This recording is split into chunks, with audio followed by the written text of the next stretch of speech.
सासवड मैदानाचा भैरवनाथ केसरी सासवड मैदानाचा गट क्रमांक 1 सुटला आहे. गट क्रमांक 1मध्ये पहिल्याच गटात आपल्याला जगदीश बापू शिंदे यांचं पिस्टन 2211 यांचा पायरासुद्धा टॉप होता. A1 जोडी मित्रांनो पळताना दिसत होती.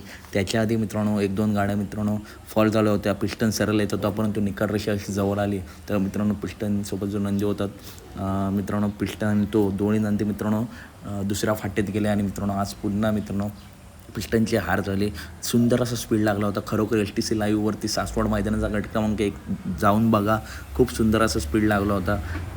परंतु हार जीत हा खेळाचा भाग आहे मित्रांनो. गाडी फॉल झाली आणि खरोखर पिस्टनचा बॅड लक चालू आहे. तर अपडेट आवडल्यास नक्की व्हिडिओ लाईक करा, चॅनलला सबस्क्राईब करा. याच मैदानाच्या गट क्रमांक 11मध्ये बाकासूर आपल्याला पळताना दिसेल. बाकासूरचा पायरा आहे बीडचा. लक्ष बघूया ही जोडी कशी पळते. या जोडीला सुद्धा सुंदर असं स्पीड लागेल. तर अपडेट आवडल्यास नक्की व्हिडिओ लाईक करा, चॅनलला सबस्क्राईब करा, कारण अशाच महत्त्वपूर्ण अपडेट नेहमी आपल्या चॅनलवरती येत असतात. चला तर भेटूया पुढच्या व्हिडिओमध्ये. धन्यवाद मित्रांनो.